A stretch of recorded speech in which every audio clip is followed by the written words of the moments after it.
हिंद दोस्तों, मैं नयन सर एक बार फिर से आप सभी तमाम दोस्तों को तहे दिल से स्वागत करता हूं। दोस्तों, आज मैं आप लोगों के सामने कुछ विशेष चीज़ लेकर आया हूं, जो है जड़। जड़ मतलब रूट। ये बोटनी का पार्ट है। बहुत ही अच्छी तरह से वीडियो और चित्र के द्वारा हम लोग समझेंगे कि मतलब कि जड़ का निर्माण कैसे होता है, पेड़ पौधे का निर्माण कैसे होता है, और मूलांकुर क्या होता है, परांकुर क्या होता है, कितने प्रकार के जड़ होते हैं, है ना। तो इन सभी के बारे में आज हम लोग चर्चा करेंगे। आज कुछ खास है दोस्तों, प्लीज़ अंतिम क्षण तक बने रहिएगा और अंतिम क्षण तक वीडियो देखिएगा। आज इस वीडियो देखने के बाद आपको किसी भी जड़ से संबंधित हर प्रकार की जानकारी आपको मिलेगी, ठीक है ना। चलिए तो शुरू करते हैं। तो सबसे पहले हम लोग समझते हैं ये कि जड़ क्या होता है। जड़ देखो, जड़ जो होता है ये बोटनी का पार्ट है। बोटनी बोले तो पादप विज्ञान का। तो आप जानते ही हैं कि पादप विज्ञान का पिता जो है, पादप विज्ञान का पिता कौन है? थियोफ्रेस्टस। फ्रेस्टस आप सभी जानते ही हैं। पादप, इसमें हम लोग के पेड़ पौधों से संबंधित है ना विभिन्न चर्चाओं पर व्याख्या करते हैं और इनके बारे में हम लोग जानते हैं, समझते हैं आखिर ये पादप विज्ञान है क्या चीज़। तो हम लोग इसमें सिर्फ और सिर्फ पेड़ पौधे से संबंधित ही विज्ञान की, मतलब पेड़ पौधे से संबंधित सभी प्रकार के ज्ञान को हम लोग इकट्ठा करते हैं। इस पर आते हैं यहाँ पर। तो पादप विज्ञान ये हो गया। तो पादप विज्ञान में ही ये है क्या, ये जड़। क्या है ये? जड़। तो इन्हीं जड़ के बारे में आज हम लोग पढ़ेंगे। तो जड़ क्या होता है? जड़ जो होता है, पौधों का वह भाग होता है जो पौधों को सहारा प्रदान करता है, उन्हें खड़े होने में मदद करता है। बहुत लोगों का कहना है कि जड़ जो होता है वो पानी सोखने का काम करता है। तो ऐसा नहीं दोस्तों, जड़ होता है, लेकिन जड़ का वो भाग नहीं होता है जिस भाग को हम लोग समझते हैं। जड़ का किसी दूसरे, उसी मेन जड़ से जुड़ा हुआ रहता है जो पानी सोखने का काम करता है। तो वो अलग होता है, भी जानेंगे इसके बारे में। सबसे पहले ये समझते हैं कि ये एक बीज है। क्या है ये? बीज। बीज से इस पादप का निर्माण कैसे होता है? तो ये वाला भाग को बोलते हैं मूलांकुर। क्या बोलते हैं? मूलांकुर। और इससे जो पादप निकलता है उसको हम क्या बोलते हैं? परांकुर बोलते हैं। क्या बोलते हैं इसको? परांकुर। ये मूलांकुर है, ये क्या है? ये परांकुर है। तो इनके बारे में जानने से पहले एक आप बस 1-2 मिनट का शॉर्ट वीडियो है, तो प्लीज आप उस वीडियो को देखिए। उसके बाद आपको सारी बात बिल्कुल समझ में आ जाएगा कि किसी भी बीज से किसी पौधे का निर्माण कैसे होता है। ठीक, आप एंजॉय कीजिए।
करता हूँ आपको ये वीडियो बहुत अच्छा लगा होगा। अब उन्हीं चीज़ों को अच्छी तरह हम लोग समझने की कोशिश करेंगे। यहाँ जड़ क्या होता है, तो देखो जड़ पौधे का, जड़ पौधों का वह भाग होता है जो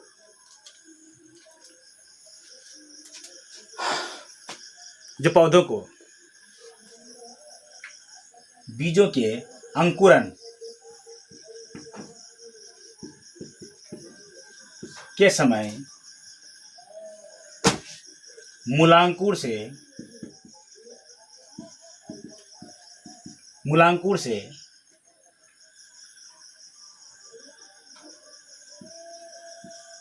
पृथ्वी के अंदर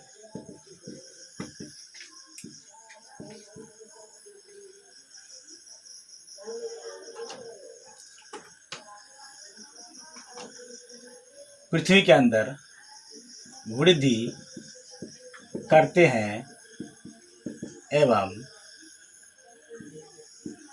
जल,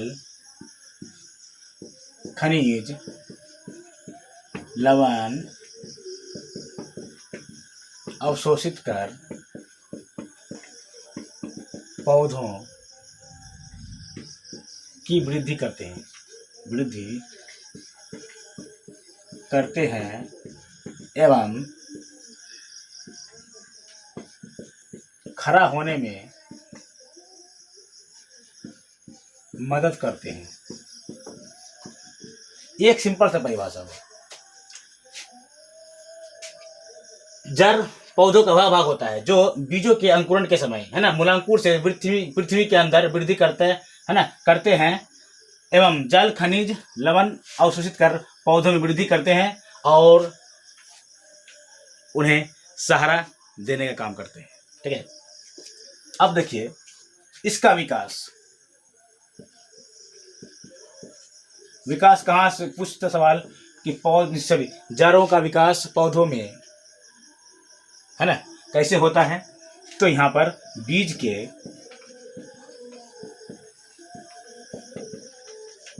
मूलांकुर से होता है। कहाँ से होता है? मूलांकुर से। जैसा कि यहाँ चित्र है आपको दिखाई देता होगा कि मूलांकुर क्या होता है। ठीक, उसके बाद ये गति किस ओर करते हैं, तो यहाँ पर भूमि की ओर गति करते हैं। भूमि को बोले तो अंदर वृद्धि करते हैं, समझे ना। उसके बाद इसका कार्य क्या होता है, कार्य बोले तो पौधों को सहारा देना एवं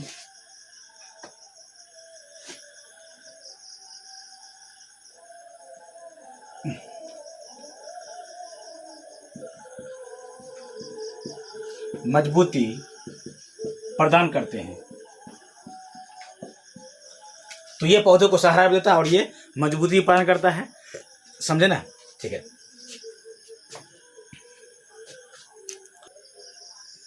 अब इसमें यह होता है कि जल का अवशोषण कौन करता है, तो एक होता है रूट हेयर। इसका कार्य क्या होता है, यह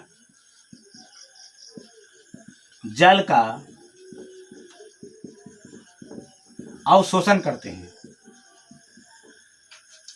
जैसे कि आपको चित्र में दिखाता होगा कि ये रूट हेयर है और ये रूट हेयर क्या करता है, मतलब जो मेन जड़ होता है उससे जुड़ा हुआ है, और ये जड़ क्या करता है, खनिज और लवण मिट्टी से अवशोषित करता है और अवशोषित कर पेड़ पौधों में पत्तियों तक पहुंचाने का काम करता है।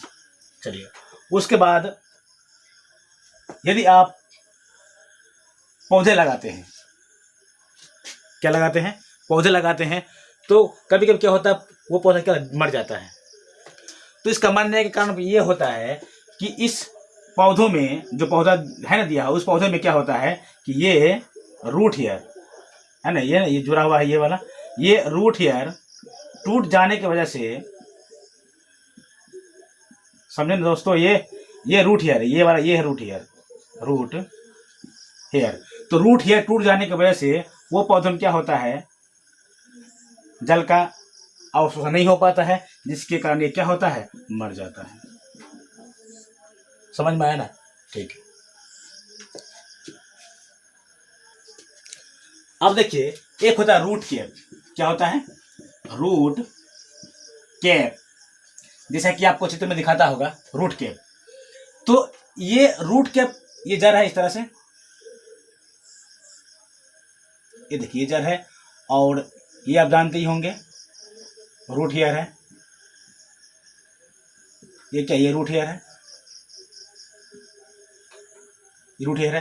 तो ये वाला जो भाग है, ये है क्या है बोले तो, ये रूट केप होता है। और इसका कार्य क्या होता है, कार्य, इसका कार्य जो होता है कि पौधों का तो सहारा देना होता ही है। इस मेन जो जड़ होता है, इसे हम लोग बोल सकते हैं प्राथमिक जड़। कौन सा, ये वाला भाग। प्राथमिक जड़ वो होता है जो शुरू से लेकर के पेड़ पौधे के अंतिम क्षण तक जुड़ा हुआ रहे, वो क्या कहलाएगा, ये वाला है प्राइमरी रूट, माने प्राथमिक जड़, ये वाला। और इसके नीचे वाला भाग, ये वाला जो भाग होता है, इसको हम बोलते हैं क्या, रूट केप। और ये रूट केप क्या करता है कि पृथ्वी के अंदर गति करने का काम करता है। ये मिट्टी की ओर गति करता है। तो कार्य क्या है इसका, ये मिट्टी की ओर गति करते हैं। ठीक है ना? चलिए, अब सवाल ये है कि जो पौधे पानी में उगते हैं, जो पौधे पानी में उगते हैं, उनमें क्या ये रूट कैप पाया जाता है? तो उनमें रूट कैप नहीं पाया जाता है, उसमें रूट कैप नहीं पाया जाता है। जैसे जलकुंभी। क्या होता है जलकुंभी? जो पानी में उगता है, जैसा कि आपको चित्र में स्पष्ट रूप से दिखाई देता होगा। ये जलकुंभी का जो पौधा होता है, उसमें क्या होता है कि इस तरह से रूट कैप नहीं पाया जाता है उसमें। ठीक है ना? तो कभी कभी क्वेश्चन ये पूछता है, इनमें से किस पौधों में रूट कैप नहीं पाया जाता है? तो पानी में उगने वाले पौधों में रूट कैप नहीं पाया जाता है, क्योंकि उसमें जल का अवशोषण तो खुद ही हो जाता है।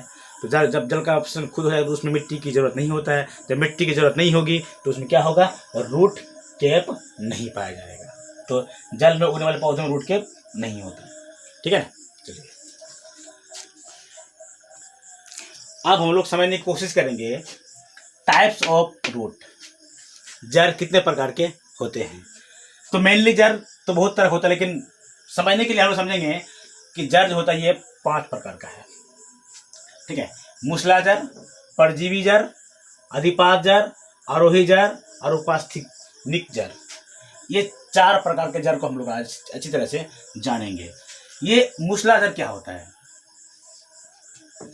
ये आजकल क्या है, जब से पेड़ पौधे बने हैं तब से लेकर ये मूसला जड़ हर प्रकार के पेड़ पौधों में पाया जाता है।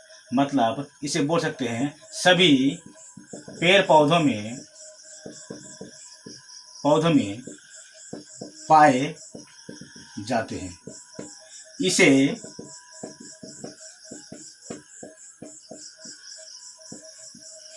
प्राथमिक जड़ भी कहा जाता है।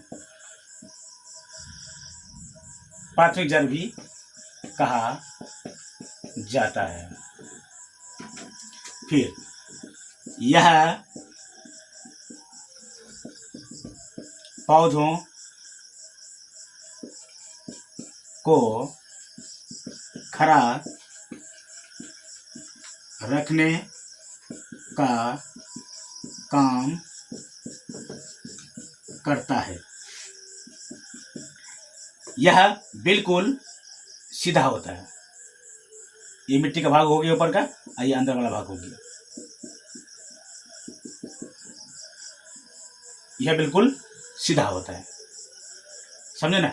जैसा कि आपको चित्र में दिखाई देता होगा कि मूसलाधार क्या है ना। तो इस चित्र के द्वारा हम लोग समझ सकते हैं कि मूसलाधार क्या होता है। तो मूसलाधार हर तरह के पेड़ पौधों में अनिवार्य रूप से पाया जाता है, ठीक है ना।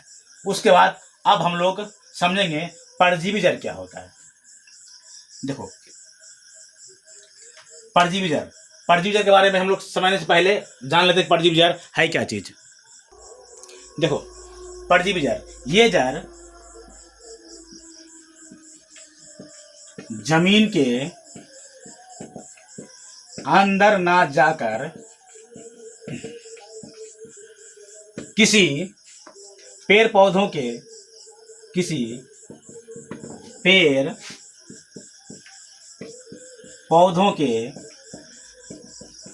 तने से लिपटकर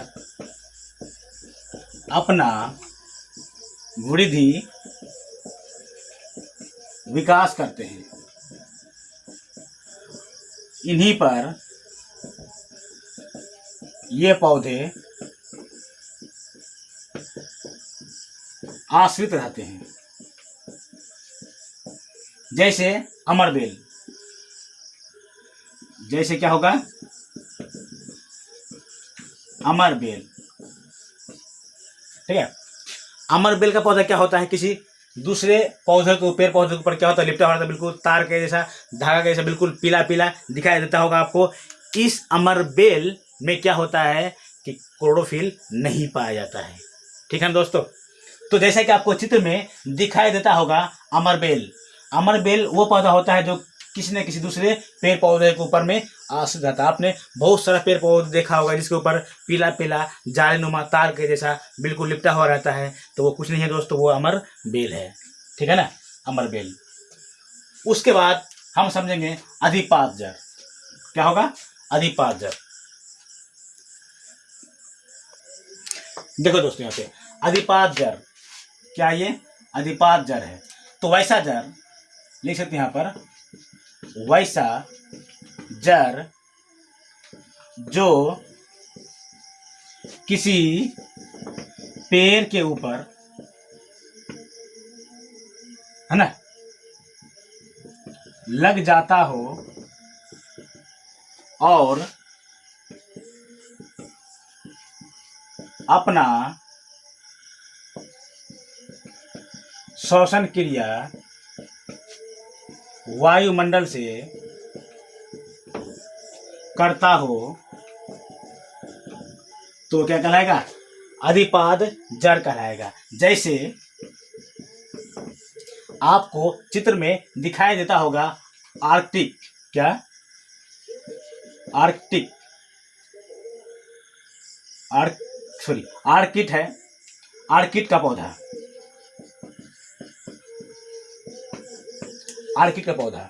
तो ये अधिपाद जड़ है, ये किसी न किसी पेड़ के ऊपर बिल्कुल जड़ के समान लग जाते हैं और उन्हीं से ही अपना वृद्धि करते हैं। तो ऐसे पौधों क्या बोलेंगे, ऐसे पौधे में जो जड़ होगा उसको क्या कहेंगे, अधिपाद जड़ कहेंगे। जैसे आपको अच्छी तरह से दिखाई देता होगा कि अधिपाद जड़ क्या होता है, आप अच्छी तरह से देख करके समझ सकते हैं। अब देखो समझेंगे हम लोग आरोही जड़, ये वाला आरोही जड़। तो आरोही जड़ क्या होता है, आरोही जड़, क्लाइंबिंग रूट। देखो आपने बहुत सारे पौधों को देखा होगा जो घरों में सजावट के लिए उपयोग किया जाता है, तो उसे बोलते हैं मिनी प्लांट। मिनी प्लांट हो गया, उसके बाद पान हो गया, उसके बाद काली मिर्च हो गया। तो ये सब जो पौधा होता है वो क्या होता है, आरोही जड़ वाला होता है। मतलब ये जो होता है किसी दीवार पर भी क्या करेगा, चिपक जाएगा। पान भी हो गया, पान भी इसमें चिपक जाता है ना। तो मतलब लिख सकते हैं यहाँ पर, वैसा जड़ जो दीवार पर भी चढ़ जाता हो, है ना, तो उसको क्या बोलेंगे हम लोग? आरोही जर। जैसे आपको चित्र में अच्छी तरह से दिखाई देता होगा, है ना, जैसे पान, सॉरी, काली मिर्च, ठीक है, मिनी प्लांट, ये सही पौधा आपको चित्र में दिखाई देता होगा। तो ये सब क्या होता है, किसी दीवार पर भी आराम से अच्छी तरह से चढ़ जाते हैं, इस तरह से करके चढ़ जाते हैं ऊपर में। तो ये सब पौधा क्या कहलाएगा? आरोही। इस पौधे में जो जड़ जो आते हैं वो क्या कहलाएगा? आरोही जड़ होता है। ठीक। अब उसके बाद उपास्थनिक जड़ क्या होगा? उपास्थनिक जड़। अंतिम है ये उपास्थनिक जड़। उपास्थनिक जड़। देखो दोस्त, उपास्थनिक जड़ क्या होता है? किसी भी यह जमीन के अंदर नहीं होता है, यह किसी भी पेड़ में जमीन के बाहर होता है। मतलब ये क्या होता है? जमीन के बाहर होता है। और ये जो होता है उपास्थनिक जो पौधा होता है, ये दो प्रकार का होता है। क्या होता है? दो प्रकार का होता है। तो अब जैसे जैसे आप जान सकते हैं कि ये सब इसमें किस में होता है, ये सब पौधा, सॉरी, ये सब जड़ किस पौधे, पेड़ पौधे में होते हैं? जैसे हो गया क्या? मक्का, उसके बाद गन्ना, उसके बाद बरगद। जैसा कि आपको चित्र में दिखाई देता होगा। तो ये होता है स्तंभ। स्तंभ उपास्थनिक जड़। स्तंभ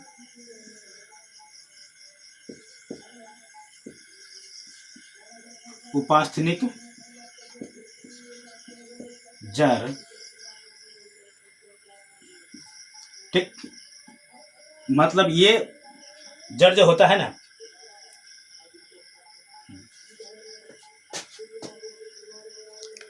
ये जड़ जो होता है, ये वाला जड़, तो ये वाला जड़ जो होता है, तो किसी भी, जैसे बरगद का पेड़, बरगद, ये बरगद का पेड़ है ये, तो यहाँ पे ऐसे होगा, ऐसी तरह से दिखाई दे रहा आपको ना, इस तरह से। तो यहाँ वाला जो जड़ कहलाएगा स्तंभ उपास्थनिक जड़। दूसरी बात, ये वाला होता है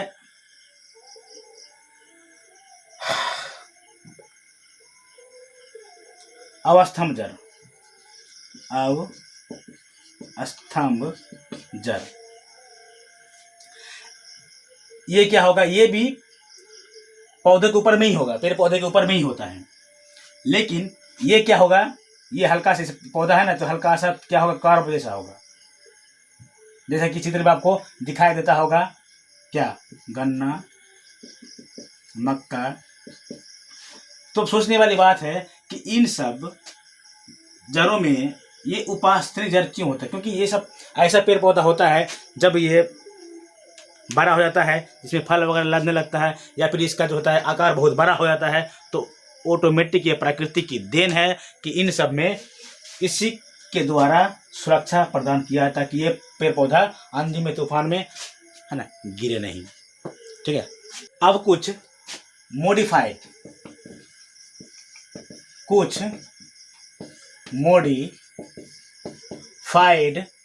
जड़ होते हैं, जो देखने में बिल्कुल शंकु जैसा होगा, इस तरह से। जैसे मूली, गाजर, शकरकंद, शलजम, चुकंदर। तो ये सब जड़ है, क्योंकि इसमें इस तरह का आकृति होता है, तो ये क्या कहलाएगा? जड़। अब जड़ का पतन क्या होता है? यदि किसी में बिल्कुल सीधा रूप में अगर आ रहा है ना, उसमें हल्का हल्का ऐसा रोम लगा हुआ हो, तो हम लोग समझ जाएंगे कि ये क्या है? ये जड़ है। जैसा कि आपको चित्र में अच्छी तरह से दिखाई देता होगा, मूली, गाजर, शकरकंद, शलजम, चुकंदर इत्यादि का। तो ये सब क्या है? कुछ मॉडिफाइड है। मतलब मॉडिफाइड, मतलब कि पहचान सकते हैं इसको, जर इस तरह का होता है। उसके बाद इसमें जो लगा होता है ना, इसमें कोई भी ये मेन जर हो गया, प्राथमिक जर हो गया ये, और इसमें जो जर लगा जिसमें कि क्या बोलते हैं, रूट हेयर लगा होता है इसमें, तो ये सब जड़ होता है, ये इसको क्या बोलते हैं, द्वितीयक जड़ होता है। मतलब प्राथमिक जड़ में जो जड़ लगा होता है वो क्या कहलाता है, द्वितीयक जड़ कहलाता है। और द्वितीयक जड़ में जो छोटे छोटे रुई धागा के समान जो लगे होते हैं, इसको कि रूट हेयर बोलते हैं, वो जड़ क्या कहलाता है, द्वितीयक जड़ कहलाता है। ठीक है, जैसे कुछ और भी है, जैसे प्याज, लहसुन, उसके बाद आलू, उसके बाद अदरक, हल्दी, तो ये सब जड़ नहीं है, ये सब तना है। तो इसको हम अगले चैप्टर में पढ़ेंगे, तना के चैप्टर में। तो आशा करता हूँ आपको ये वीडियो बहुत अच्छा लगा होगा। अगर अच्छा लगे तो प्लीज़ इस चैनल को सब्सक्राइब कीजिए और अपने दोस्तों में शेयर कीजिए। तब तक के लिए जय हिंद।